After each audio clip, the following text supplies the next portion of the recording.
Today, Nick Portz is an assistant captain of the St. Cloud State Huskies, a dream for a kid who grew up in St. Cloud. But the path to this moment wasn't certain.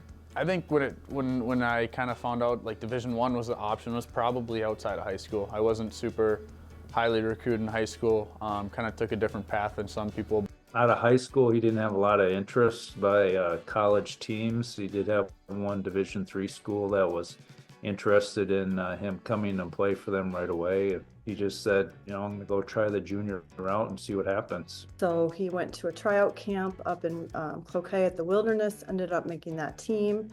And from there, it just he had some good luck and worked hard and was rewarded for some of that he was doing.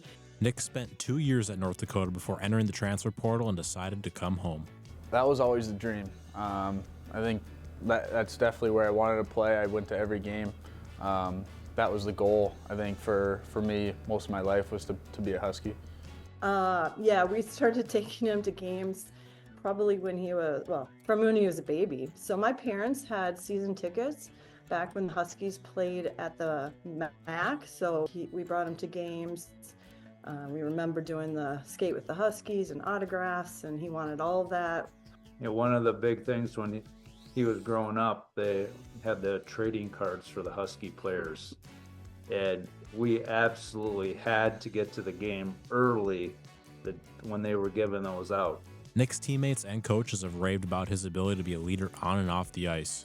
The biggest thing that I've seen in Nick is just his ability to lead, and he was voted as a captain for a reason, and he's a vocal leader. He's someone who can always speak up in the room. He's got a good chip on his shoulder feel. He's a leader.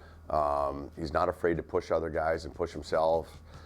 He says the right thing on the bench in the locker rooms. I think he's really been an important part of the senior class from a leadership standpoint. I think that's probably the best part of who he is and what he's brought to this team.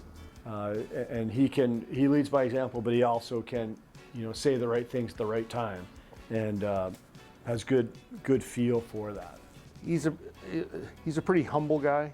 I mean, I think that's a way I would describe him. But I mean, it's always cool to see St. Cloud guys that are playing for St. Cloud State.